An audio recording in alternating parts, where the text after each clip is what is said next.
Good afternoon and welcome everybody to the RegTech Association's RegTech Edge No Borders event, and our very first event focused on fraud and scams. For those of you who have not met me yet, my name is Deborah Young and I'm the CEO of the association.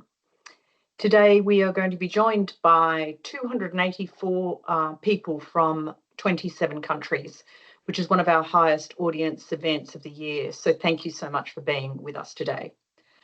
I wanted to start by acknowledging the traditional owners of the land on which we're meeting and pay my respects to elders past and present, and offer a very warm welcome to any Aboriginal and Torres Strait Islander friends here with us today, and a welcome to members and other friends of the RegTech Association.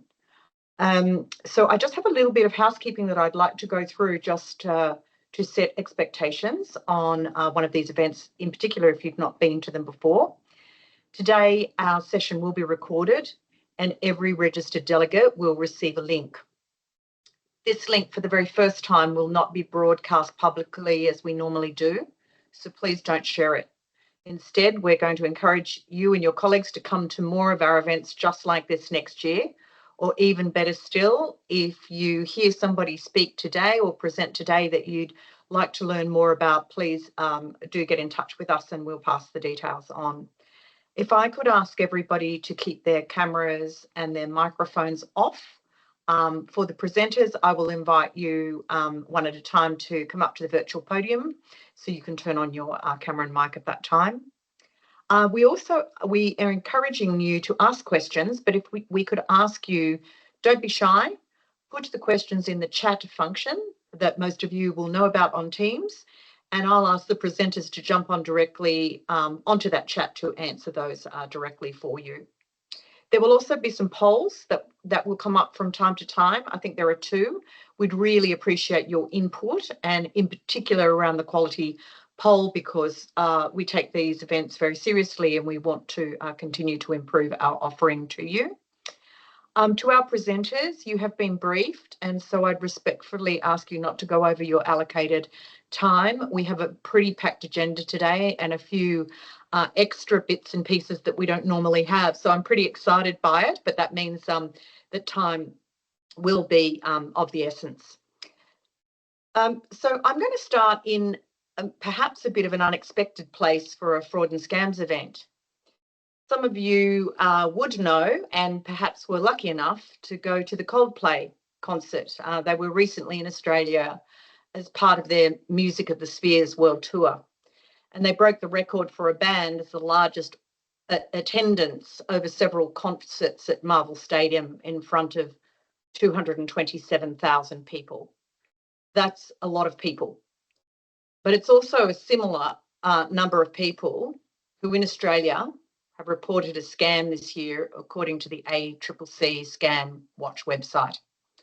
So that's like for every attendee at that Coldplay concert, somebody has reported a scam.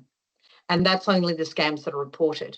Many are not because of the shame and embarrassment associated. With financial losses in Australia this year around $208 million, investment, romance and phishing were the top scams being perpetrated by text, email and by phone call. This is a scourge on our society and forces us to distrust the trusted and trust those that can't be trusted. The impact of worldwide scams is much, much more. It is simply organised crime. It can involve human trafficking and many, many more impacts that we will hear about today. This is personal. I think it is highly personal to us all. There's a good chance that you or one of your family members have been scammed. The RegTech Association prides itself on being able to bring to you, through its Centre of Excellence, the very best solutions to help fight the scourge. And as I mentioned before, we are only making the recording available to those that have registered. Normally our events are open, but we vetted every single registration today to ensure that we were satisfied on the bona fides of attendees. So thank you for all of you that bore with us while we did our due diligence. I'm thrilled that we have such a great agenda today. Firstly, we'll hear a personal story, and learn about how resilience has been born from being scammed. And then we'll go to a panel of experts to answer the questions about the size and scale of the scam and fraud problem and what lies ahead in mitigating the risks. Then, of course, we will bring you a host of fantastic tech companies who are solving these frauds and scams that I'm referencing with different solutions for you to assess. And of course, I'd encourage you to reach out to them, ask them questions on the chat, or reach out to them directly if you would like to learn more. Okay, so I'm very delighted to announce our first speaker today, who is Tracy Hall. Tracy is an author and advocate and has worked with local and global organisations including Westpac, PayPal, Estee Lauder, Group M, NAB, the Global Anti-Scam Alliance, and now the RegTech Association. She's also spoken at South by Southwest and appeared on TV and magazines and various podcasts in an effort to educate and advise others about the devastating emotional and financial impacts of scams and fraud. Tracy writes and speaks publicly about intimate fraud, scams, financial empowerment, victim mindsets, resilience, rebuilding and trust. She also delivers workshops for seniors with hands-on practical tips and advice on how to spot scams to create financial and digital resilience. We'll send you her details in the event follow-up email on how you can be in touch with Tracy. I know that I read Tracy's book prior to recently having the pleasure of meeting her. It's a good read and it serves as a lesson in trust and resilience for us all. Over the next 10 minutes, Tracy will share her story. Welcome to you, Tracy. Over to you now. Thank you so much for inviting me. I'm absolutely grateful to be here. Imagine waking up to a Crime Stoppers video online of an unidentified man being arrested outside of his Bondi Beach apartment for swindling 15 victims out of $7.6 million. And imagine knowing that without a shadow of a doubt, that man is your boyfriend of nearly 2 years. My boyfriend, Max Tavita, a chief investment officer for a family office, was in fact Hamish McLaren, one of Australia's most notorious conmen. Hamish stole my life savings, $317,000. And it's also fair to say that in the process, he stole my ability to trust. And it seems like I'm not alone because last year in Australia, we lost $2.74 billion to scams and fraud. That is $7.5 million a day. Over 600,000 reports were made to the authorities. And in romance scams alone, Australians lost nearly $24,000 an hour. But I want everyone to take a minute right now and have a think to yourself and be really honest with yourself. How many of you are actually sitting there right now thinking, it would never happen to me? Unfortunately, the media has sensationalized these horrible crimes with headlines like this and stories like this. And the immediate image we have of someone that gets scammed is a lonely, middle-aged woman sitting in her lounge room looking for love on the internet. And suddenly she's transferred her life savings to her foreign prince. We can't relate. We roll our eyes, we brush past it, and we think, what an idiot. That would never happen to me. And I'm not embarrassed to admit that I was one of those people. It's exactly what I thought. And yet, here I am, a woman who lost $317,000, my life savings, to a man that I met on the internet who pretended to love me. And sure, the scam that Hamish pulled on me was far more sophisticated, far more intimate, and far more in real life than some of these others we hear about. The outcome is exactly the same: complete emotional and financial betrayal. It is so easy to sit there and think, that would never happen to me. I'm smarter than that. I'm better than that. But I'm here to tell you that it doesn't matter how well educated you are, what family you come from, where you've traveled in the world, or how intuitive you think you are. It can easily happen to anyone. So my story was first made public by a podcast from the Australian newspaper called Who the Hell is Hamish? It was released in 2019. Some of you may have heard it. If you love true crime, it's a really great podcast. It's been downloaded more than 13 million times globally. And I've also just published a book. It's a memoir called The Last Victim, detailing my experiences with Hamish McLaren. And the reason I wrote the book is because it is very, very difficult to explain to someone how 18 months of emotional and financial manipulation occurs, and how do you express that in a 2-minute morning show soundbite or a small newspaper article. I needed 75,000 words to explain exactly how something like this could happen to someone like me. So let's go back to 2016. When I met Max, I'd been separated from my husband for a little over a year. I was working a pretty big job at eBay in marketing. I had a big team. I was getting my head around single parenting a 6-year-old. I was pretty stretched, but I decided that I was ready to start online dating. And I didn't necessarily want to find another husband or be swept off my feet, or wasn't going to have any more children at this point. I simply wanted to meet someone who had similar values and interests to me, and someone who I could enjoy spending some time with on the weekends. And I thought I was ready. Enter swipe right, Max Tavita, Bondi surfer, chief investment officer for a family office. He had a megawatt smile. He had National Geographic blue eyes, and he had the blondest hair that I had ever seen. Like, I'm talking Khaleesi from Game of Thrones blonde. And it was slim pickings back in 2016. And unlike the other men who were posing with sedated tigers in Thailand, I loved the Max's profile pics were of him doing the things that he loved: surfing, swimming, running, going to the beach. And to me, he just looked pretty normal. So we started a relationship, and almost 18 months later, I was well and truly in love. It was a relationship based on shared values and interests, our future plans and desires aligned. I was genuinely happy, and I felt like everything was heading in the right direction. Until one horrible day in mid-July 2017. I'd missed a call from Max, and I spent the rest of the day trying to get back in touch with him. By that night, I was getting pretty worried. By the next morning, I was absolutely frantic. I was so frantic, in fact, that I called Bondi Police and asked them to do a wellness check on him. And while they were off doing that, I received a call from a girlfriend of mine, and she said, "How are you?" And I said, "I haven't slept a wink. I'm really worried about Max. Something's happened." And she took a deep breath and she said, "I'm going to send you a link, and you're going to open it, and then you're going to call me straight back." And immediately my head went to catastrophe. There's been a surfing accident, a shark attack, something's happened. He's dead. He's dead, isn't he? And she said, "No, Trace, he's not dead. Open the link and call me back." And it was the Crime Stoppers footage of him being arrested.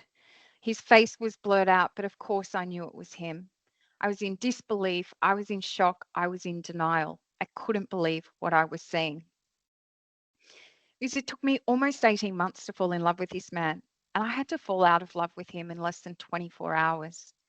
Pretty quickly, I had to get my head around the fact that the man that I loved was gone, along with my life savings, but in fact, he never actually existed. I was dealing with grief of a sort, but I was grieving a fake human and a fake relationship. And it was made more complicated by the fact that at this point, he may or may not have stolen my life savings. You see, Hamish had convinced, guided, and groomed me to set up a self managed super fund. And at this stage, I was unsure about my money because I felt like I'd done everything right. And I was thinking, surely the authorities would be able to help me out. Well, unfortunately, I've never seen my money again. And the truth is, criminals like Hamish McLaren, they don't just pull a fast one. They meticulously work their way into the fabric of your being and your social network. They leverage trust and emotion over a long period of time purely for their own personal gain. Because if Hamish had have knocked on my door 2 weeks after we met and said, "Hey, Trace, let's set up a super fund. Let's sell all your tech shares. We'll do a trading account," I would have probably just laughed in his face and said, "Bugger off. I don't even know you." But he was a professional, and he had been honing his confidence game for years, decades, in fact. He created what I can only describe as a movie. There were sets, there were scenes, there were characters that he created to have me believe that he was exactly who he said he was, to the point where I actually believed he was the perfect person. to invest my life savings. There were the Bloomberg monitors that he'd tinker away on constantly. There were people on the other end of the phone, supposedly his back office, that were executing his trades. There were the fake reports and documents he'd provide me on letterhead. That there were hundreds and hundreds of conversations and text messages that we'd have about finances, the global economy, politics impact on the global economy. There were the official letters that he had planted in his letterbox, addressed to Max Tavita, that he knew I would pick up out of his letterbox on my way up to his apartment. And then there was the fake office that he'd go to every day. He'd literally drive me there, drop me at street level, and tell me he was parking 4 floors under. I'd go off to eBay, but the truth was he didn't have an office. He didn't have a job. I think what he did was he turned his car around and he went back to Bondi, put his board shorts back on, and figured out more ways to steal more money from more people. And this is what financial coercive control and grooming looks like.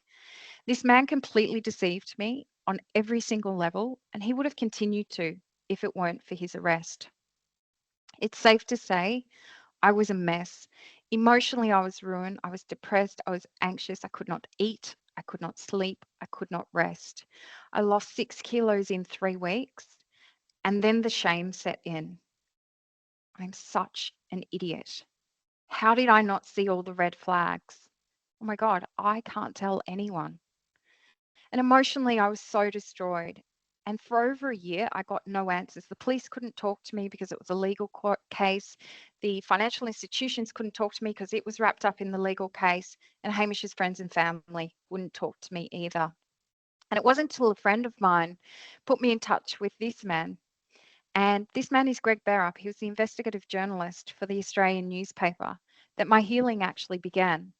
And through his investigation for the podcast, I learned the full extent of Hamish's crimes. I also learned that I wasn't Hamish's only victim. I was simply his last.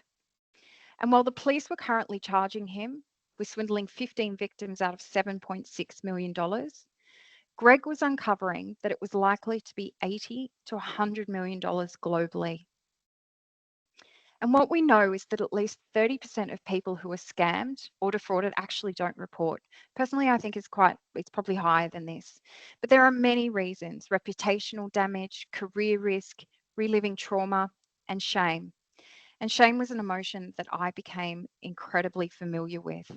And there is no wonder there is so much shame when victims see the way in which the media deal with these financial crimes. And compared to violent crimes, the headlines clearly focus on the perpetrator: thugs, home invasion, men charged over bashing and robbery. And you get to financial crimes, and I looked at the headlines that were about me, and it's all about the dashing investor boyfriend and all the red flags she missed. And it reminds me of the way that violent sexual crimes used to be reported. So I think there is more work for us to do in this space. But I do understand why people don't report. But how can we solve this huge problem if we don't have the full picture? If 30% of these crimes go unreported, the amount of money lost in Australia alone is a completely unacceptable figure. I tell my story so openly and vulnerably to release other people of their shame, to work with organisations and government on solutions and policy reform, and also to advocate on behalf of victims who have not yet found their voice.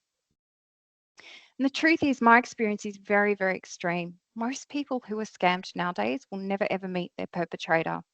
We are talking intimate fraud, which is what I experienced, versus scammer compounds. These are businesses that are set up with thousands of employees that are often the victims of human trafficking themselves, that are lured under fake employment opportunities and tortured if they don't meet their scam KPIs. In these compounds, there is access to data, systems, resources, and playbooks, and AI technology that is said to be more than 2 years ahead of any government agency in the world. These scammer compounds are run by criminal syndicates. They are moving faster and more aggressively than our governments, our banks, and our telcos. And quite simply, the world can't keep up.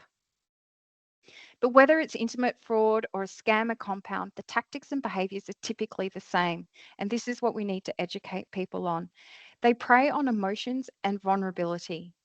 A scammer's main aim is to get a victim into a heightened emotional state by eliciting one or more of the following key emotions: fear, excitement, hope, or love. And it's in this heightened emotional state that the victim actually has less access to their logical thinking. Then you couple these emotional states with a dash of urgency and some situational vulnerability, and you have the perfect petri dish for scammers to thrive. And when I talk about situational vulnerability, I'm not talking about lonely people looking for love on the internet. Vulnerability comes in many forms. You could be tired, distracted, stressed. You could be jet lag. You could be lonely. You could have just had a big night out. You may have just have too much on your plate. But it is because of these emotional aspects involved that these are not just financial crimes. We have to see them as psychological crimes as well. The human toll is profound and, quite frankly, not spoken about enough, because we are constantly measuring the impact of these crimes in terms of money lost, the technology required, reporting and defence frameworks needed, which are all very, very necessary conversations. But let's not forget the human impact of these crimes. Behind the $2.74 billion are humans whose lives have been devastated flattened by the greed of others, and some who never recover. Thankfully, I have recovered. And in sharing my story, if I could stop one other person going through what I've been through, then it will all have been worth it. For me, that's a far more positive use of my energy than disappearing under the weight of shame that once upon a time threatened to swallow me whole. I will not rest until I've done everything I can. And if there is any way I can assist, please let me know. Thank you. Thank you very much, Tracy. I thank you for your vulnerability, but also for your leadership. And like you, our association feels very passionately about this, that no one organisation can solve these problems, that we need to come together and we need to collaborate. So I thank you very much for sharing and opening up for us today on the human impact.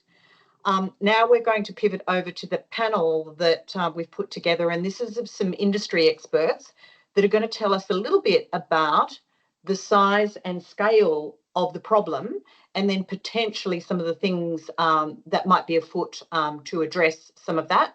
And then following the panel, we'll get on with our showcase, so please do stay with us. So I'd like to now invite to the virtual podium Rhonda Luo, Sam Stuart, and James Roberts, and I'll do a little intro to each.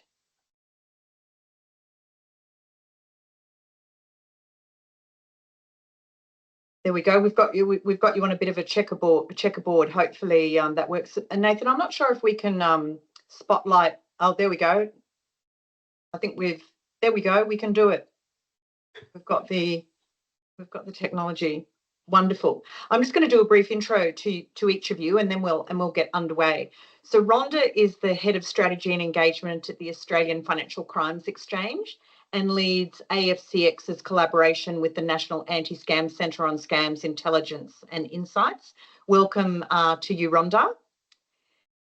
Next, we have Sam Stuart. Sam is a board director of the Global Anti-Scam Alliance Oceania board and leads MasterCard scam prevention and cyber capabilities across Australia and New Zealand. And then last but certainly not least, James Roberts, who is the General Manager of Group Fraud Management Services for the Commonwealth Bank of Australia, who oversees the bank's prevention, detection and response to external fraud. So thank you all very much for being here. And what I'm hoping that we can unpack is a bit about the size and scale of this problem. We've kind of led in with the human impact and some of those emotional elements, but I guess all of us have a bit of a corporate role to play in helping this happen. And then finally, we'll get to the solutions at the end of the program that hopefully have some answers to the problems. But perhaps if I start with you, Rhonda. Can you give us an idea of the size and scale of the problem and the losses, and perhaps with the work that you've been doing with the National Anti-Scam Centre? Yep, sure. And thanks, Deborah, for having me on this panel. Bit of a daunting task following Tracy, but we'll do our best. Firstly, it can be a challenge to get a reliable and consistent measure of the problem. And that's partly because, as Tracy has said, it has so many dimensions to it. There's obviously the dollar losses, but there's also all the social, emotional impacts that go broader than just the dollar amount. But let's start with the estimated dollar losses, because that's probably the thing that we can all hone in on first. The most commonly cited number in Australia comes from the National Anti-Scam Centre and their annual report called Targeting Scams.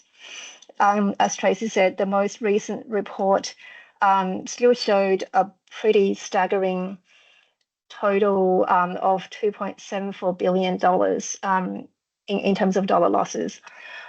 I guess it's encouraging in a way, because the previous year targeting scams are reporting estimated losses of 3.1 billion. So between the previous year and this current year's report, there was a slight decrease in the amount of total losses, and that reverses previous year's trends where the losses had been increasing year on year.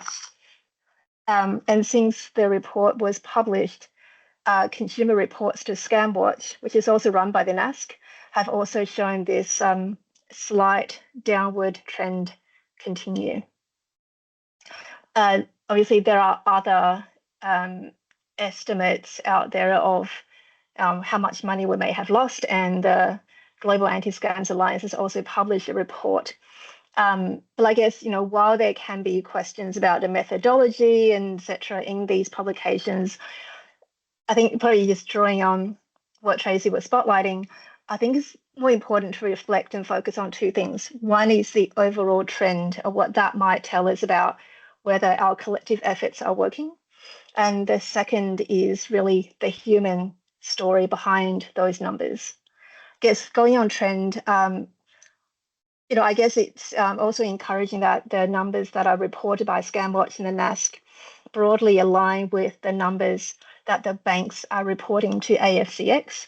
AFCX, for those that don't know, is essentially a kind of facility that helps banks to share scams and fraud intelligence with each other on a secure platform.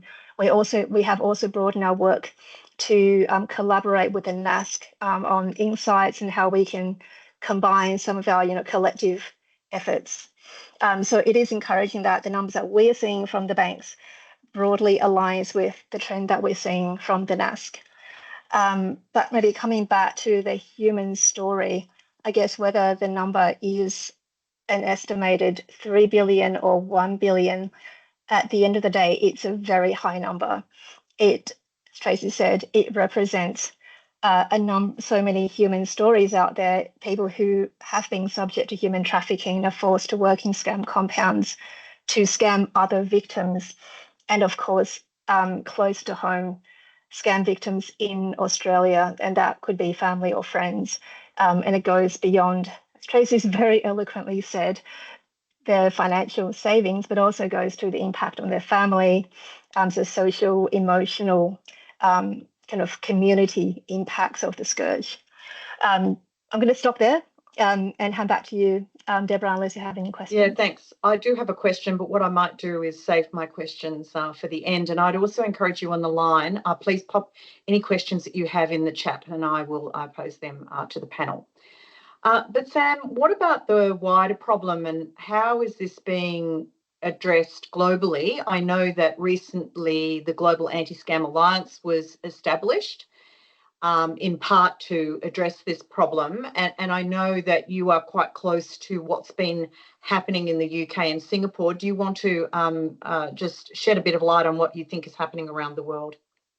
Sure. Thanks, Deborah. And thanks for having me along today. Incredible story, Tracy. I think listening to that and seeing, as Rhonda said, that human element, I think is critical as part of this conversation. We often get stuck on the numbers, which are extremely high.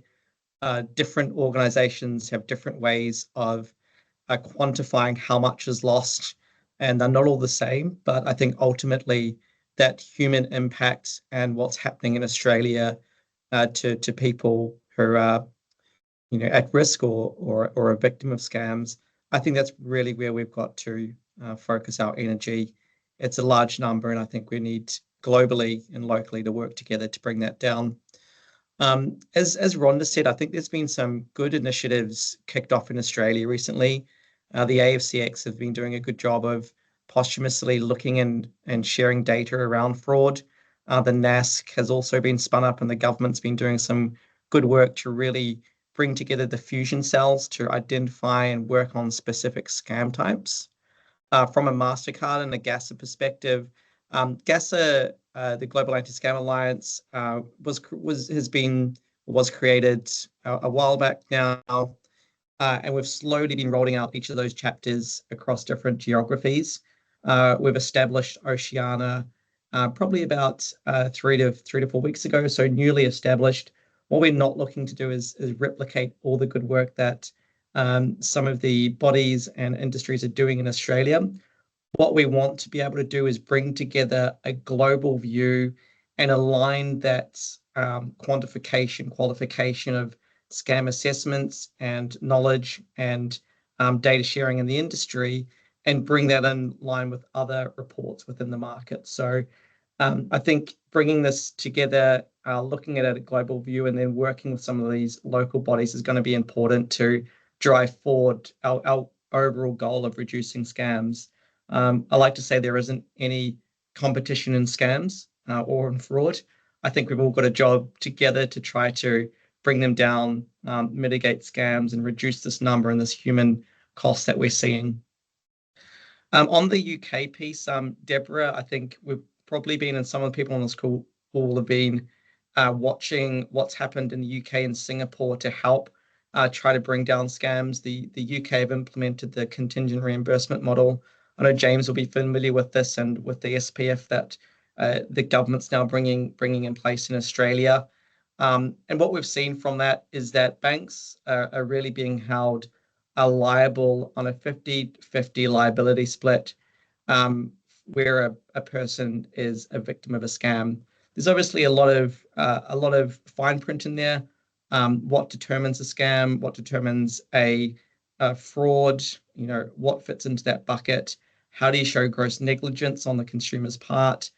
So there is a lot that kind of underpins that. But really, I think what we're now seeing is that is becoming more of a divergent view. Just holding the banks liable, just holding the banks accountable isn't really a thread that we're seeing now across the world. Singapore has implemented their cross-industry model, the shared responsibility framework, which is looking at telco and banks. And then obviously in Australia, we're looking at a whole of ecosystem play, looking at the various parts of the scam lifecycle. And when I think about the scam lifecycle, there are so many people, so many organizations that play a role in it. So we've got to tackle this at each phase of that scam lifecycle. How do we shut down the ads? How do we stop the spam text messages? How do we mitigate mule accounts? There's so many parts of the scam chain that I think we need to target, we need to tackle, and we need to do it holistically as different industries, rather than just focusing on the transaction at the time of making that transaction for the bank. So when I think about Singapore and what we're looking to do in Australia, I believe we're on the right track now. The contingent reimbursement model, I suspect things will evolve over time in the UK. I don't know if this model will be sustainable for the banks. I feel like there's going to be more of a cross-sector play in the future. But I might hand to James now just to talk a little bit about what you're seeing from the SPF perspective. Deborah wanted me to hand back to you first. But yeah, I think James, it would be great to get your perspective on the scam prevention framework. Sure, thanks, Sam. And yeah, good to be here, guys. And yeah, a very humbling story, Tracy, as well, if you're still online. Don't know if you are, lots of people up there. Yeah, look, as Sam said, I think stepping back and looking at this scam prevention framework, the current bill that's in front of Parliament in Australia, it goes for a more equalized spread of accountability between telcos, banks, and digital platforms versus, like Sam spoke about, for the contingent reimbursement liability model in the UK. I think some of the UK's moves have been quite curious in that regard, because they've had the CRM model in a voluntary state since May 2019. Losses continued to grow, but then they've essentially doubled down on the bank-only perspective. Now, I think it's super important to make clear that banks globally, including in Australia and including CBA, do need to do a much better job at detecting and preventing scams, and also just in the way that we help and manage customers going through those experiences. So take it from whence it comes, in a more balanced view than just one-sided. But the idea in the UK is that via incentivizing the banks, they can stop it all. That's the equivalent of blaming the goalkeeper for the whole football team losing, when obviously there are many roles to play in that game. So hopefully in Australia's legislation, with the balanced telco bank digital platform play, it's almost akin to squeezing the balloon on all sides at the same time, so it just doesn't bulge out anywhere. If we could half the amount of phishing SMSs that were floating around, if we could half the amount of deep fakes on social media platforms, it's going to half the blast radius. Doesn't matter whose numbers you're using, but like apples to apples to oranges, it should half the actual impact of scams.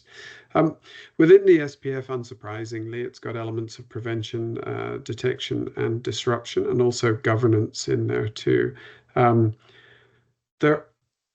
The underlying codes that sit under the framework, one for the telcos, one for the banks, and one for the digital platforms, aren't yet drafted. This is to first go through Parliament as a framework on top. But there's a major focus on data sharing and what's termed as actionable intelligence within there. And I think that's maybe interesting in a RegTech type side, because we're talking now about data sharing between industries that maybe don't have a very strengthened or familiar muscle of collaborating together. We're often looking at doing things in real time or near real time to make it effective and not just be an after the fact thought when the horse is already bolted. So yeah, there's a cultural change that also needs to happen there. What supports the actionable intelligence sharing, though, is collections of potential penalties, which are quite significant, even up to 30% of the turnover of the entity concerned. So certainly avid incentive for people to raise their game there, which I think is a good thing.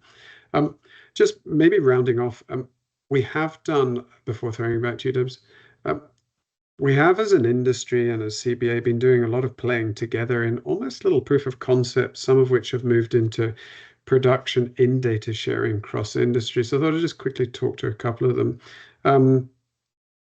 We've had, through the AFCX, a proof of concept with Meta on taking down bad fake accounts with, fake crypto adverts and stuff on that. And very, very small sample of data. It was only about 105 items that we passed through in the POC. It's like 8,000 accounts, dodgy accounts taken down, because Meta were able to link it to other dodgy accounts. So you can see that a relatively small piece of actionable intelligence can have a big multiplier factor.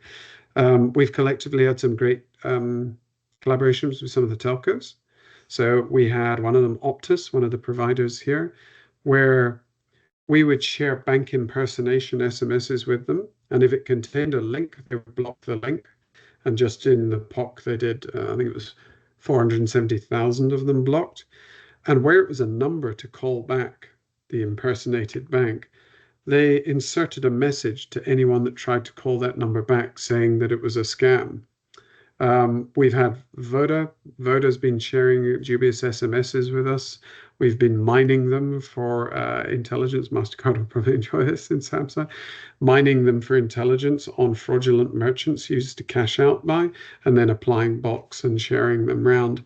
And Telstra, on the last one, has shared in well, it's in production now with CBA, but if one of our joint Telstra CBA customers is on a very long call from a number that they don't have a relationship with, it sends a flag to the fraud system in CBA. We combine it with other telemetry and alert and interfere. Great for remote access scams where the poor victim's been groomed for maybe even hours to give away all their credentials. So I think the intent, there'll be lots of speed humps with the SPF in getting it down into reality and landed and implemented. But I think the intention is very honorable. And just aspirationally on the actionable intelligence side, if we could just half the amount of time that bad things, bad SMS links, bad social media content, etc., if we could half the amount of time that was live for, theoretically, we'll half the blast radius of scams in Australia. So there's actually a few things to look forward to. I think we need to have some hope. CBA's seen a 50% reduction in customer losses ahead of all of this. So if you add all of this on top, surely it should be further net positive trajectory. So anyway, Debs, that's just a couple of thoughts, and back to you. Yes, I've got lots more questions, but somebody on the chat has asked a question, and it's really more of a policing question, I guess. But does anybody want to comment on what the government might be doing to shut down known scam centres that exist? Anybody want to touch on that one?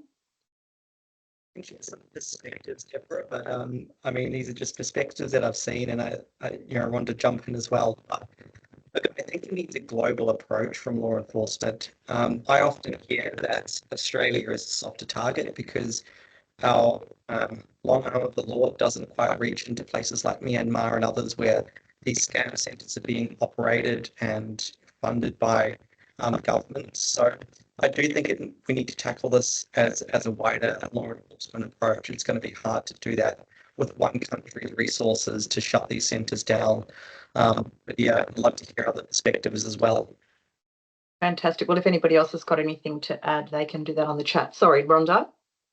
Just to add, I think law enforcement is working across borders to work with each other. It's probably not always easy for them to talk publicly, but I'll put a link in the chat. The AFP recently, the Australian Federal Police recently announced an operation that they called Operation Firestorm. So that I'll put that in the chat, which may be an interesting read. I also put in the chat the link to a recent joint announcement from AFCX and Meta about that cross-industry intel sharing that James talked about. Yeah, thanks very much. So I think, what I'm hearing is that there is there's positivity in the air because definitely the size and scale of the scams has reduced in this year. But would we put that down to more collaboration? Would we put that down to technology now being a focus area? And I know, James, when we spoke a week or so ago, we talked about, the role that technology, plays here is pretty significant. So I'm just wondering, is it the tech? Is it more collaboration? What is it that's causing it to come down, which is good news? I think maybe just going first, I'm sure the other guys will have views on it too. I find as a rule in life, the truth is usually in the middle. It's very rarely polarized to one end or another. A lot of the reduction in Australia is resulted to firm cryptocurrency transfer restrictions that have been put in place. AFCX data, sorry, quoting on behalf of you, Rhonda, AFCX data back in August 2023 had 50% of all digital frauds and digital scams, aka scams where the transfer of money happened via mobile banking or desktop banking, were going to cryptocurrency exchanges. So that was a strong policy lever. I think culturally, some of these collaborations have been very important in getting that muscle moving and reducing that blast radius, because if there's not so much bad material out there, inherently less people can be done by it, so to speak. But I do feel like, maybe if I just give a CBA couple of examples, I do feel that technology plays a very, very strong role, which is the relevance to the session. We've been fiddling a lot in the background with new machine learning feature set environments, a Snowflake H2O layer from the CBA side, because accurate modeling is one of the keys to deriving better outcomes in preventing this.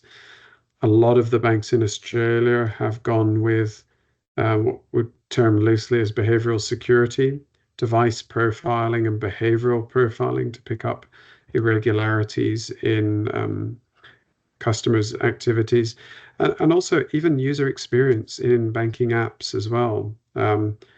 Presenting more information to inform consumers of the potential risk associated with that bespoke transaction. So yes, there's fraud tech, so to speak, but there's also just user experience digital tech. And obviously to the title of your organization, Debs, there are massive technology implications for the SPF implementation, which organizations will have to battle with.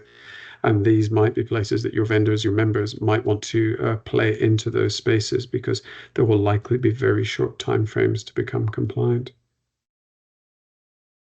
Very good. Did anybody else want to add anything else onto that to build on what James just said? And Deborah, I just want to quickly add, going to the, you're not just looking at the goalkeeper analogy.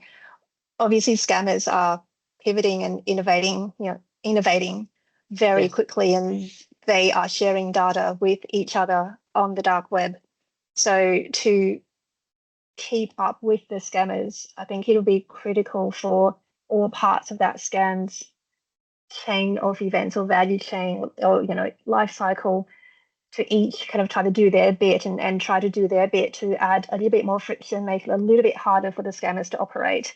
Whereas if we only leave it to one sector, I think eventually the scammers will, get over whatever the walls banks are able to build.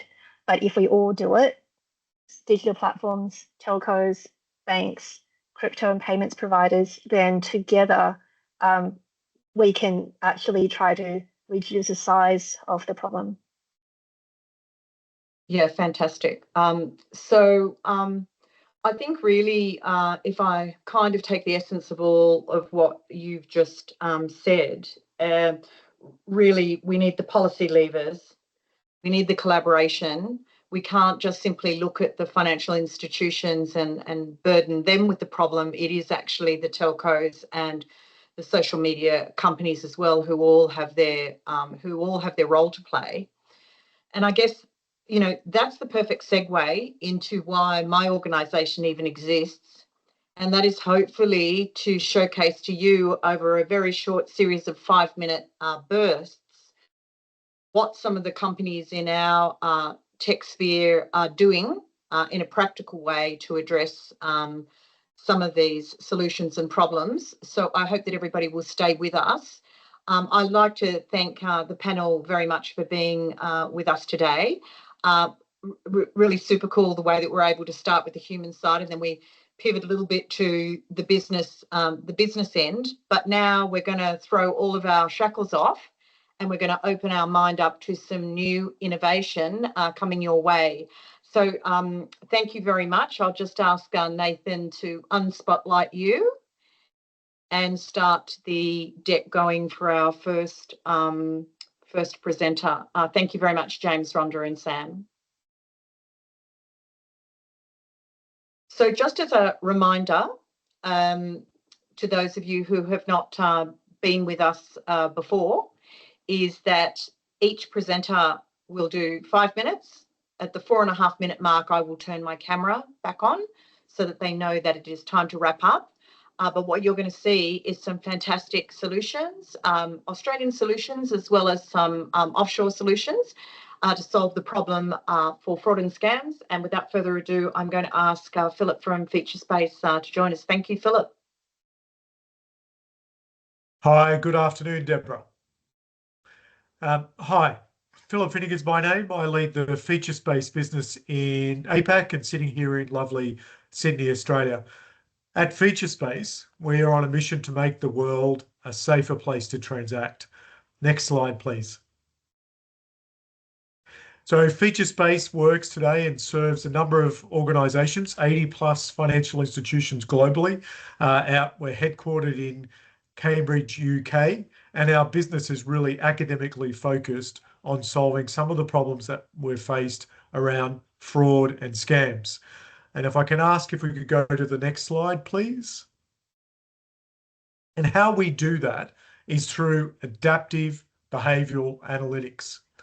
What we focus on, and we spent a lot of time this afternoon talking about bad behaviour, but what we focus on is analysing normal and good behaviour. And what we've found is that by analysing my normal good behaviour, bad behaviour can stand out. So in real time, we can assess and have a holistic understanding of multiple entities, so payment receivers, vendors, to actually make decisions and score transactions. This can prevent fraud before it happens in a high volume, low latency environment. Next slide, please, Nathan. We do that across a range of fraud types. So if I start top right-hand side there, payment, fraud and scams, merchant acquiring fraud, card fraud, application fraud, so potentially stopping some of those mule accounts that get in there, and on AML. But what I will speak to you mostly about today is scams. So if we could go next slide, please, Nathan. Here we're going to talk about Scam Detect. And I'd like to introduce you to Scamp. That's a real Featurespace's dog who is our mascot for our Scam Detect product. And if we go to the next slide, please. Scam Detect is a plug and play solution that provides an augmented score or a real-time score to detect scams. That could be finance scams, could be investment scams, romance scams, whatever it might be. They all have a certain approach that we can detect through our solution. Our solution is hosted in a secure PCI DSS environment. And what we uniquely do is look at inbound and outbound payments through our machine learning models. It's designed to, out of the box, with no historic information, start to pick up scams from day one. But one of the things that we uniquely do with this is, rather than perpetuate more information about card holders and account holders being moved around, we do this with no sensitive data being exchanged, only payment information. Next slide, please, Nathan. So as I said, we don't need any PII. We just use data fields coming into the environment. Our data scientists prefer less data, so we're only looking for unique information. We have a strong leading machine learning model that's picking up missed fraud, and we did a proof of concept recently with Pay.UK. We've already talked a lot about the UK payment environment, where we found, with low false positive ratios, a high degree of fraud that was not captured by other systems and solutions, either bank or central infrastructure. And we're doing that just looking at good behaviour. Our solution is very easy to implement. We're not suggesting rip and replace to complex bank systems. Rather, we augment those systems with really zero setup fees or effort and minimal requirement to use our machine learning models to come back with a score on each transaction and identify far more fraud. So to just summarise on the next slide, Featurespace, we have Scamp, your bank's potential loyal guard dog. It's a plug and play solution. We've got proof of concepts that find, as I said before, 33% more scams, and that adds to existing lines of defence. And James and team have talked about a lot of efforts that are already underway. We believe we can find more, saving in addition of 200 million additional lost scams, but most importantly, making the world a safer place to transact. And just my final slide, please, Nathan. We'd love to talk to us. My email's there. We've got a QR code. That's not a dodgy QR code, but we've got a QR code there, and we'd love to learn more about your business and talk to you at some stage. Deborah, thank you very much for the time this afternoon. Loving being part of the RegTech Association. Oh, thanks very much. And it's your lucky day because somebody has asked you a question that I'll ask you to jump onto the chat and answer for them. I'll do that. Thanks, Deborah. Thank you very much. It's my great pleasure now to invite Mike Simpson from Truuth. Hi, Mike. I'll start your time now. Thanks, Deborah. Hi, everyone. Mike Simpson, CEO of Truuth. Our mission at Truuth is to protect our clients and their customers from AI-based fraud and scams. Next page, please. Identity fraud and account takeover attacks are a massive global problem, as we've already heard from the other speakers, and it's growing at an exponential rate. You can see the 808% increase in ATO fraud in fintech from 2022 to 2023. It's really scary that so many consumers are impacted by this. Almost 1 in 3 consumers are impacted. Of course, as we play out that 808% increase over the next few years, that number is going to go much, much higher. Next page, please. So what we have on this page is a real-world example of how fraudsters are using AI models to develop deepfake identities. On the right-hand side of the screen, you will see 4 separate applications by a fraudulent actor. They're all submitted within a matter of a few minutes. This fraudster has deepfaked his own face onto the authentic images of someone else's ID document. Most of these images are available on the dark web. The fraudsters can buy them fairly cheaply. What he's done is used an AI tool that morphs his face onto the photo ID zone. And as you can see, the output is hyperreal. Not even an expert forensic scientist would be able to tell the difference. And this is now happening at scale. For this particular client, 5% of their customer applications last month were this kind of deepfake fraud. Next page, please. So how do we mitigate the risk of deepfake identity attacks? I think it's safe to say that there's no single silver bullet that detects all types of deepfake attack. So what we've done is built a suite of solutions that can be used in tandem. Clients can use the checks individually or combine them depending on their particular use case and their risk tolerance.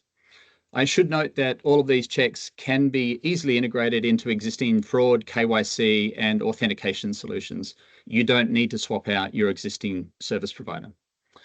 Next page. I'll quickly summarize each of the checks as we go. Okay, so check number 1 is using the tests of user liveness to identify when these deepfake attacks are happening. Now, I'm sure most of you have gone through a liveness exercise, when you're onboarding with a bank or a telco. And we heard James mention earlier that we need to reduce the number of deepfakes on online platforms. So these tests of user liveness are absolutely critical in order to do that. But equally important, it's not just when you're onboarding that these liveness tests should be run. It's also during high-risk authentication events, such as customer account recovery. Next page, please. The second test we run is what we call a repeat user fraud check. So this is where we're detecting fraud by comparing non-reversible face vectors and hashes of PII data to flag when ID theft has taken place. You see an example here of how we show the data of the matching ID records back to our clients. It's important to note that this solution is privacy compliant. We don't store the faces and we don't store the PII data. We convert them to vectors and hashes for the purpose of matching. Next page, please.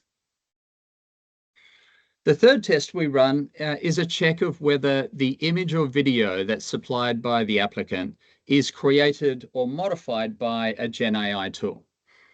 You see here an example where we've used a Gen AI tool to morph a photo of myself with another face. So what our models do is it detects the forensic traces of these Gen AI tools, so we can tell you when the image is not authentic. Next slide, please. The fourth check we run is a repeat image analysis. You see here an example of the check applied to images for a car insurance client. But the test works for any image type, including invoices, bank statements, ID documents, etc. I should note here that the test is robust against a wide range of transformations that a fraudster might attempt, such as image flipping, blurring, and cropping. Next page, please. And then we pull all of this information together into a fraud graph to highlight the connections between the different fraudulent actors. A key differentiator here is the ability to overlay the connections based on privacy-compliant image vectors. As with the other solutions, the fraud graph can be used by individual clients or across client consortiums. Next page, please. And all of these different solutions are integrated into our SaaS solutions, and they're simple to integrate into client platforms. They provide holistic protection against deepfake ID attack across the entire customer lifecycle. So thanks for your time, and be very happy to take any questions. Thank you, Mike. Thanks very much. Please do pop a question on the chat for Mike, and he'll jump on and answer. Thank you so much. Okay, great pleasure to invite Gabby now from Transparently.AI. Welcome, Gabby. I'll start your time now. Thank you, Deborah, and hello to everyone. Thank you so much for being here today and for having us. Today, I'm going to share how we are innovating in the detection of accounting manipulation. Next slide, please. Starting with a little bit of context on the problem. So probably when I mention accounting manipulation, the first thing that comes to mind is Enron, Wirecard, China background. But the reality is that that's just the tip of the iceberg. There's independent research in the US that suggests that over 40% of public listed companies actually manipulate their accounts on an yearly basis, with 1 in 10 going all the way to securities fraud. We've estimated that this represents an over $1 trillion problem a year in losses that not only affect investors and shareholders, but also individuals. Next, please. And there's a bit of disconnect. The community, investors community, still are quite confident in audited financial information. But the reality is that external auditors are only able to detect wrongdoing 3% of the time. And this has to do with the fact that the ordinary audit process is not designed to detect accounting manipulation and fraud unless there are valid concerns to conduct a full forensic report. Next, please. That's why we created Transparently.AI, an AI-powered system that is designed to detect very early on signs of accounting manipulation and fraud. And by early on, I'm talking about 2 to 3 years in advance before manipulation is apparent for the market. Next. Next, please. Next. How we do it? We constructed a hybrid. We constructed a hybrid model. We created over a couple hundred models that replicate the behavior of forensic accountants, equity and credit analysts, short sellers, and most importantly, a lot of academic research. We then trained these models with multiple types of specialized AI, enabling us to detect accounting manipulation patterns and hence being able to detect companies that might be manipulated. And then we made our system explainable. This is not a black box. We're able to provide multiple signs that indicate manipulation so that our users can conduct further investigation. Next slide, please. Our system provides overall ratings that give an indication of the accounting quality of a company. These ratings are based on our scores, and our scores are a joint probability, a probability that a company might be manipulating their accounts, the extent of that manipulation, and most importantly, the likelihood it may collapse as a consequence of that manipulation. Before I mention a couple hundred models, we clustered them to make sure that it's easy for our users to analyze. Our clusters examples are, for example, business manipulation, corporate governance, income quality, etc. And when there's more detail needed, our system can produce at the click of a button within seconds a full forensic report. This report can range from 10 pages all the way to 50, depending on how much is going on. In those reports, we will include every single model and signal that is being flagged, and that is creating the overall score. We will explain those signals. We will indicate why are those indicative of manipulation. We will provide data tables and benchmarks in order to conduct investigation. And most importantly, we will suggest what to do next or what questions to ask. Next slide, please. So our customers can access our insights in multiple ways.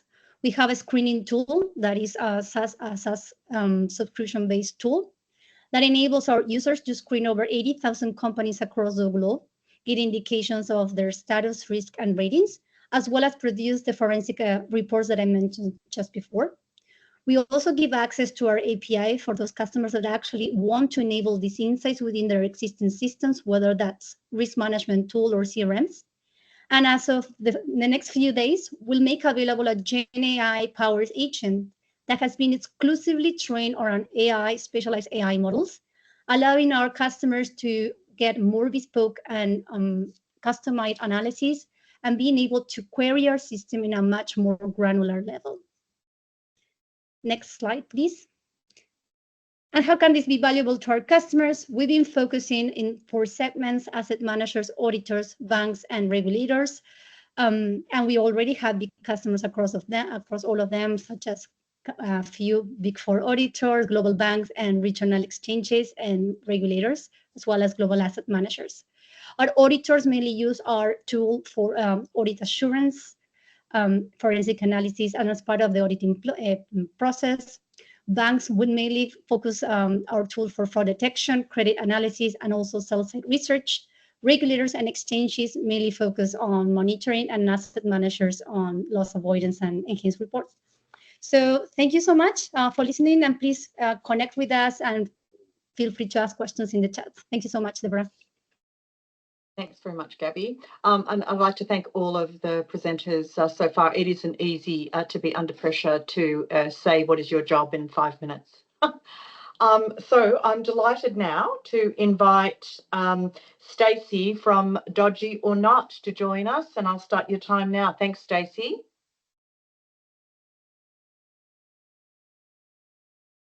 Oh, Doug, sorry. Stacey should be joining us as well. She's probably got...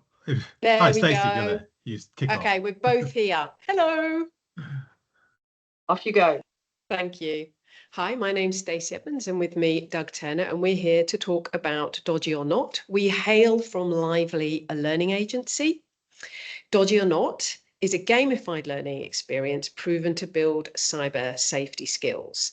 Now, this is very different. It's a very different learning experience. And it's really built as a software as a service because it's dynamic, and as scammers change and social engineering changes, so do we. Next slide, please. So who is Dodgy or Not for? Now, yes, it is funny on purpose, just in case you're wondering. Basically everyone. So we have business and government. Our clients have included in the past Deloitte, Toll, Transport for New South Wales, small businesses such as the Australian Institute of Conveyances, and then everyone in between. We're currently working, we are a social enterprise. We're currently working with the Literacy for Life program. And also we've just completed our proof of concept for schools. Thank you so much. Next slide, please. Yep, that's Stacey Edmonds, our CEO, and I'm Doug Turner, our tech lead. As you said, we're Lively, a small but mighty learning agency, already with some great partnerships from cybersecurity to education. Next slide, please. And here's our very experienced and, more importantly, heavily involved advisory council. I'm sure you get links to these packs later. Next slide, please. So we make cyber safety fun and effective. So we are a group of behavioral scientists. My background is teacher, social worker, youth worker, game designers, and learning and cyber experts. So what we've done is we've applied social engineering for good and not evil. We really bring in heuristics, game theory, and create a game that our key experience where you get to play if it's dodgy or not. It's kind of like cyber meets swiping, meets Duolingo, meets Wordle. Next slide, please. And here it is. And as I said before, and Tracy has said this, and it's been said time and time again, I think I created my first cyber learning experience at CBA in 2004 when I was heading up learning there. Since then, 20 years later, hundreds of thousands of people. We've created culture, safety, learning, experience in real life and in digital life. Really, that has all culminated in this really simple but clever in the back end solution. And one of the key steps here is the daily Dodgy. And what we do is every single day we put a daily Dodgy in. As the scams change, the Dodgy changes. So people have the opportunity to play it before they live it. Next slide, please. We also have the squad. Especially vulnerable communities like to play the game as a group, and in schools, total winner with Dodgy or not panels. And what it does, it turns shame into a game. It turns it's my fault, which we talked about before, to that is Dodgy or it's not. And it applies not only to scams, but to all cyber crimes, or for example, grooming. Next slide, please. We are currently working to build the Dodgy large language model in partnership with the Trustworthy Digital Society, and have already built an interface that people can chat to a trusted digital person to talk about their experiences. Next, please. And using AWS QuickSight and our Secured by Design backend portal, we can, for the first time at scale and in real time, measure how confident and capable your humans are at navigating online threats. Next slide, please. So we are created with science, loved by humans, proved by data. We've had about 250,000 people play the game. We have our test of the Dodgy squad and of the Dodgy guard. And what we've seen as well is the game deals with what we call the confidence challenge, which is high confidence, low capability. So this solves that problem because you're going to get it right or wrong. Next slide, please.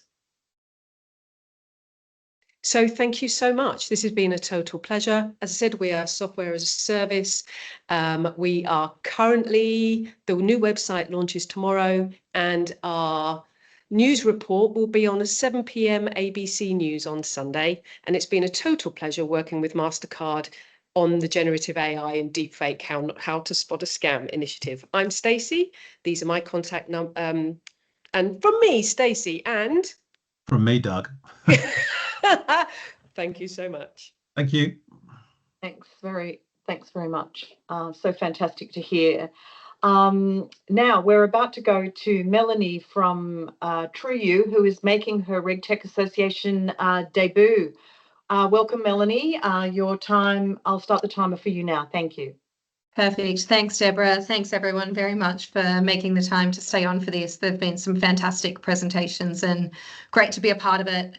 At Truyu, we are a subsidiary in X15 Ventures, which is the Commonwealth Bank's venture scaler arm. So we also have the privilege of working with professionals like James Roberts every day, which is one of our great joys. What we have built at Truyu is a digital identity protection tool that alerts you in real time when your identity is being used. We all know that there are data breaches happening more and more each and every day. Once you've been in a data breach, what that means is that your identity details are out there. They're just sitting there on the dark web, sometimes on the public web, waiting for someone to take them and to nefariously open products or services in your name. Next slide, please. Thank you. So what this means is that pre-Truyu, you would go, you'd sign up for a new bank account or a new phone plan. Obviously, you'd be pretty comfortable that it was you when it's you going to sign up for it, but you wouldn't find out. The companies would verify your details in the background, send it to a gateway service provider, send it to the government's document verification service when needed, and then you wouldn't hear anything. So the example I often use is if someone opened a home loan in your name, you'd probably find out. If someone opened a SIM card at Telstra or something like that, you might actually not find out that those identity details have been taken from a data breach or out of your mailbox and actually used to open new accounts and services for a long time.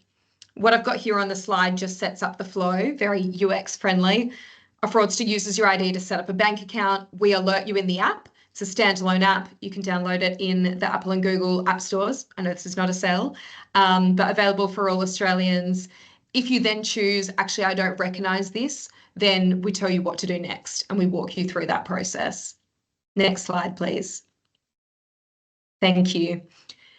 What I wanted to draw attention to on this page is that, you know, without Truyu, fraudsters can really go by and continue to open products and services without you ever knowing. So if you look at the right-hand side of the slide here, what we're trying to tease out here is that without Truyu, you might never find out that accounts or services have been opened. The Truyu product alerts you in real time. So as a standalone app, it's always there, it sits there in the background. Something that is often a source of challenge for my team and I is to reassure customers, if you're not hearing from us, that's a great thing. That means that your identity details are probably not out there yet. Keep the app on, it continues to run in the background, and we only alert you when you actually need to do something. Next slide, please. Brilliant. Wanted to take it a step back here and just address the problem. So we know, I mean, I've heard more impressive stats than this in the first half of the session today, but a couple of things that I'm always really focused on: 25% year-on-year increases in the number of individuals experiencing identity theft.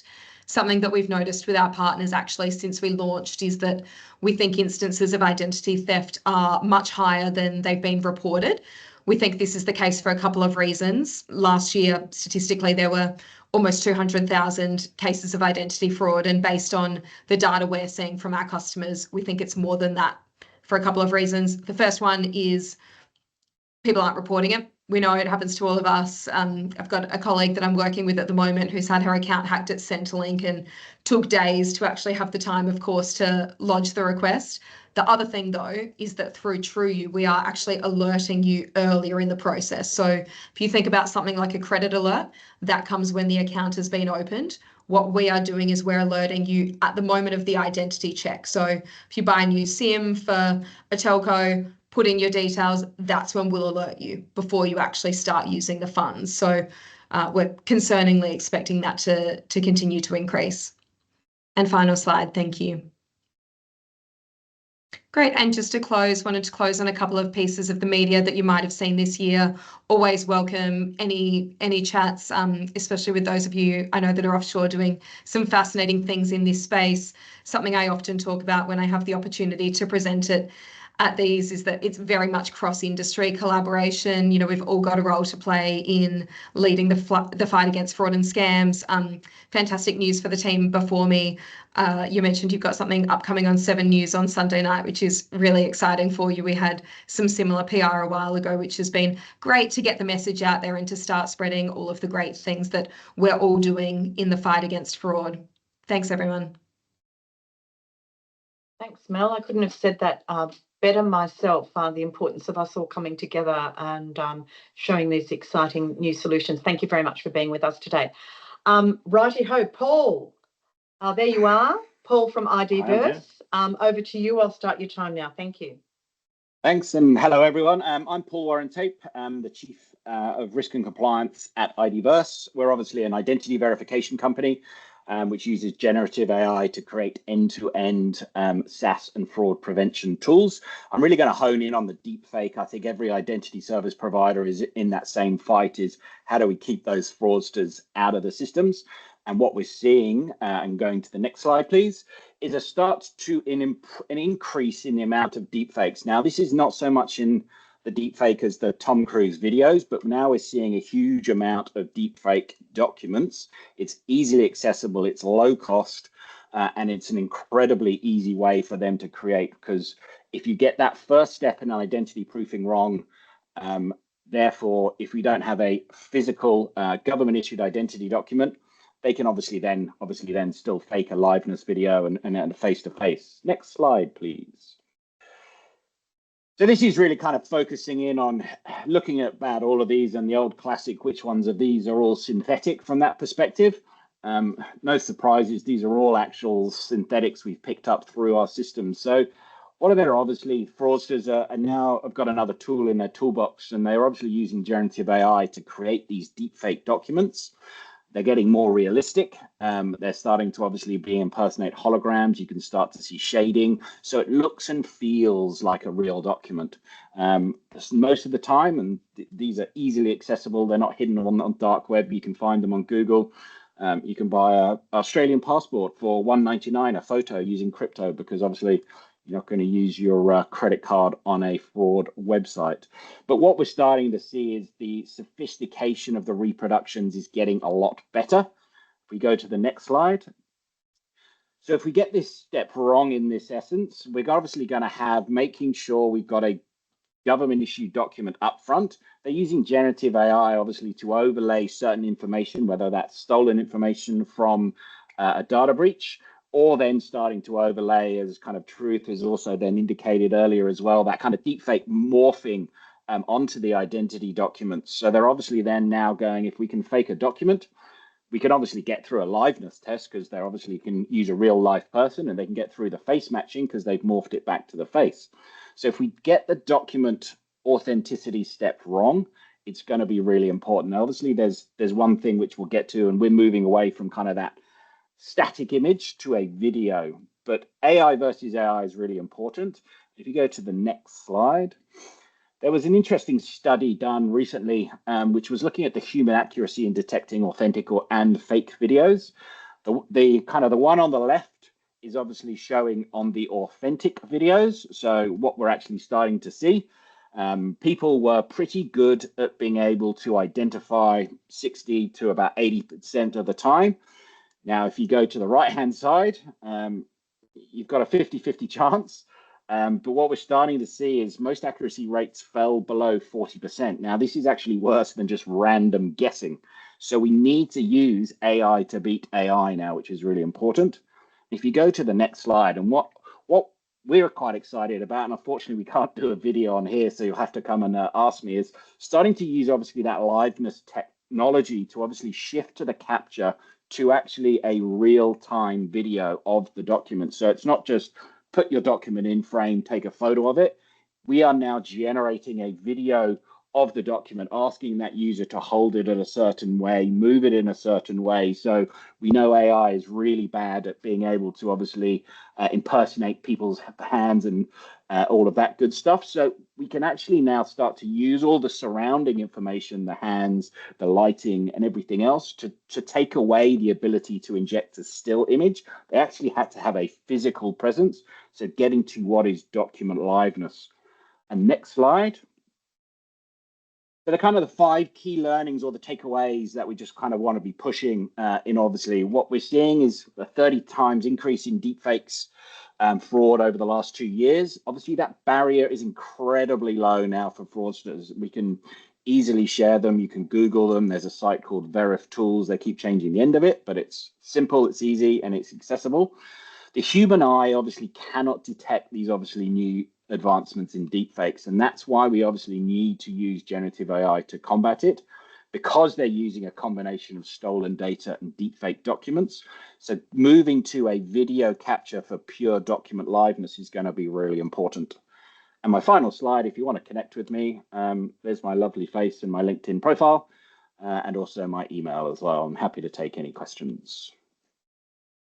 Thanks very much, Paul. Please don't hold back. If you do have a question, jump on the chat to ask Paul. Thanks very much, Paul. Appreciate that.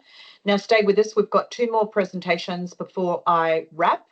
And for those of you who've been with us before, you'll know that this session today is a little bit longer than normal, but that's okay because we had so much fantastic stuff that we wanted to show you. So now I'm delighted to start your timer, Kimo. Welcome, Kimo from FNA. Thank you. Deborah, thank you very much. It's great to be here today and great to be a member of RTA and take part in this important event today and to showcase our data sharing solution for money trailers of fraudulent funds. My name is Kimmo Soramäki and I'm the founder and CEO of FNA. Next slide. We're a technology company focused on network analytics and various AI applications in payments. Our mission is to make the financial system safer and more efficient. We deploy our technology at central banks, payment systems, and anti-scam centers, as well as several global banks, as you see here. Next slide. So today I'm presenting a technology and an application of this technology that we believe is transformational for countering scams and APP fraud. The problem we have today is that many useful applications to counter scams and fraud are hindered by the ability of the relevant institutions to share data. as was mentioned already before. The reason for this may be the legislation, but also related to the sensitivities of collecting customers' data into massive data lakes and the cybersecurity threats this leads to. Next slide. To overcome these challenges, we have developed and patented a system based on a type of zero-knowledge proof that allows participants to share and link information about data they already have without necessarily transmitting this data. The participants can be banks, telecoms, and social media companies, financial authorities, law enforcement, or the financial intelligence unit, for example. The sharing of fraud information takes place bilaterally between the participants, so no central data lake is needed. The sensitive data stays resident where it is today. We can also cover scenarios where the identity of the source of the information is not revealed to the recipient, for example, for competitive reasons. Even though data sharing here is minimal, the system enables powerful applications. And next slide. One of such applications is what we call money trails, or the tracking of scam payments across the banking system in real time. What normally happens after a scam is that criminals use sophisticated money mule networks across different banks to hide the funds before taking them out in cash or crypto. The identification of these networks and tracking of the funds in real time enables banks to have three valuable capabilities. First, to actually freeze them of funds before the criminals get them. Second, to rapidly identify the mule or scam accounts and share this information so they can stop scam payments to known mules. And third, importantly, to collect in real time more labeled fraud data to help AI models for transaction scoring to perform better. Next slide. Here we see a real example of such money mule network in our software. It's an actual scam. We see the victim on the left and the payments and accounts used afterwards to hide the monies from a single bank level tracking on the right. The color of the nodes marks the bank of this account. As you see, most transactions are cross banks. So without data sharing, these networks cannot be identified. Next slide. As time passes from the scam event, these networks get actually quite complex, so we apply different AI models to filter them down to the actual scam accounts. Next slide. We've been working with PayNet Malaysia to bring these real-time money trails into production nationwide under their national fraud portal, which went live in April this year, and also by the National Scam Response Center that they've set up.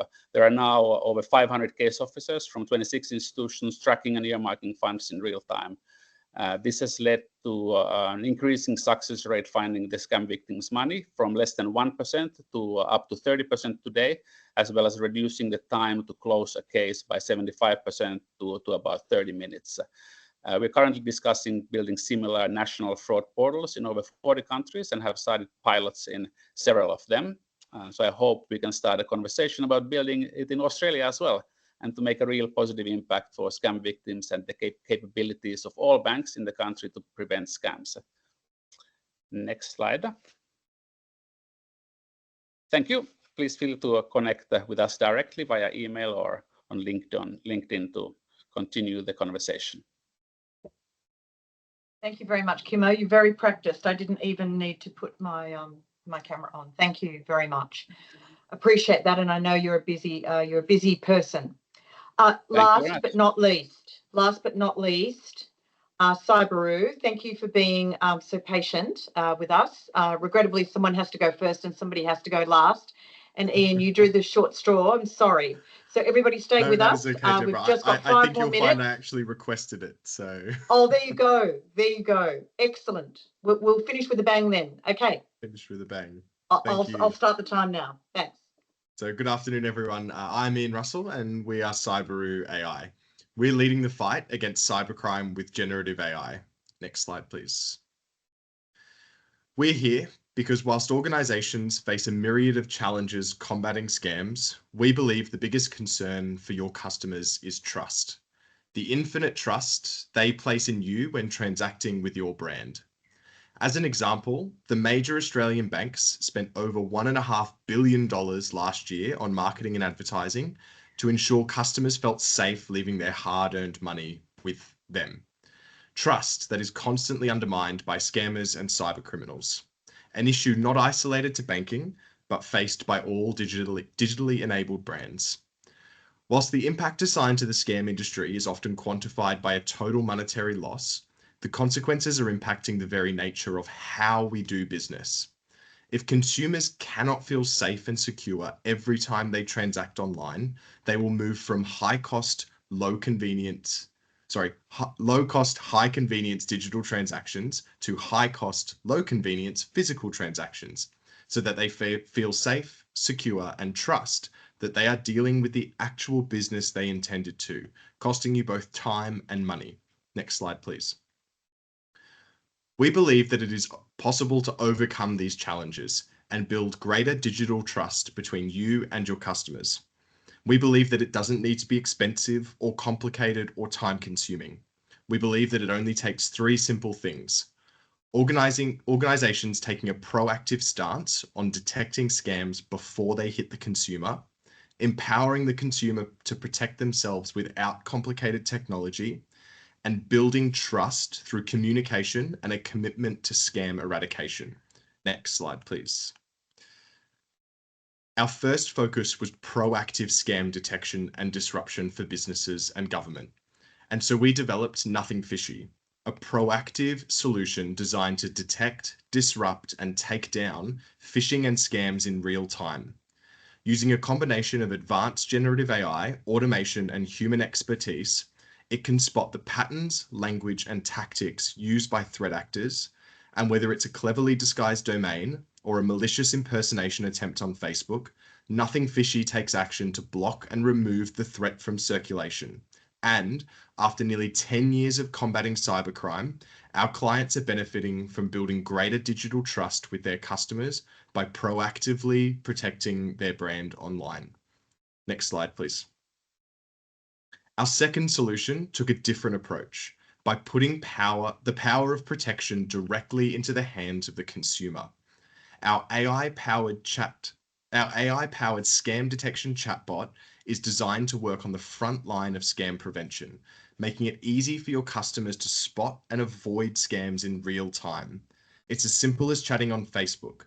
Customers submit messages, and Scams.report provides instant feedback with local context, either confirming the legitimacy of the communication or alerting the customer to its malicious intent. But it doesn't stop there. Customers can report suspicious content for validation and takedown, giving us new and valuable insights into emerging scams and removing the harmful content from circulation. The result is an empowered consumer who feels confident navigating the digital world, and businesses benefit from increased scam intelligence and building greater digital trust. Next slide, please. You'll have seen a lot of great products here today. So what sets us apart? It's how our ecosystem works together. Traditional scam reporting mailboxes are often slow, reactive, and other AI tools, the buck stops with check. Check to see if this is a scam. Great. Now what? Our product creates a consumer to business, business to consumer ecosystem, a seamless defense between your customer and you in the fight against cybercrime. Our proactive scam and phishing detections and takedown stop malicious content before it hits your consumers. And our consumer-focused AI solution not only fosters trust and shows the active role your organization is taking in protecting your customers, but reported content is verified and removed from circulation, improving scam intelligence and creating a safer online environment for your customers. Next slide, please. But don't just trust what I'm saying. Trust our customers. Trust the 1.9 million users directly protected by our solutions in 2023 and the tens of millions indirectly benefiting from our proactive scam detections. Trust the $50 million we saved consumers in scam-related losses last year. Trust the organizations we protect every day, such as international banks like HSBC, Morgan Stanley, and Thai Credit Bank, crypto exchanges like CoinSpot, financial institutions like Airwallex, and hundreds of other brands. So why work in isolation when we can work together? We're Cyberoo, and we know that combating scams doesn't need to be complex. Thank you. And thank you very much, Ian. And that brings a close to the showcase element. Just one more minute, if I can hold you. First of all, I wanted to thank everybody very much for both attending today, but also to our fantastic presenters from Tracy, then on to James, Sam and Rhonda, and all of the fantastic technology companies that joined us to show us what they can do to combat fraud and scams. Now, I know that Nathan is going to put up a poll, which we would be very happy if you would fill in. It's a quality poll. We've got still three great events coming up to close out the year. Next week in Sydney, we're having a RegTech Connect, which is our end-of-year networking function. It's not too late. We've only got a few places left, though, if you want to come join us for some drinks and some nice food. And on the 26th of November, we're running a RegTech Matters where we'll be featuring AUSTRAC, who are going to talk about their national risk assessment findings. And on the 5th of December, the final RegTech Edge No Borders of the year is going to focus on data, cyber and information security. Also, I'd love for you to watch out for our Industry Perspectives report, which is going to be due to be published in the next couple of weeks. That's got some great new data in it, which might be helpful or useful to you. And we recently released our 2025 sponsorship prospectus. So if you would like to help us run events just like this, or in person, or be involved in our conferences, the way that we survive and keep these doors open and keep showing the potential of RegTech is by having support from you. So the prospectus is on our website. If you'd like to go take a look at that and you'd like to lean in with us a little bit more, please do that. Thanks again, everyone. We will send out a post-event email, and I'll just give call it another 30 seconds in case people are still filling in the poll. But otherwise, I bid you a good evening and see you very soon. Thank you.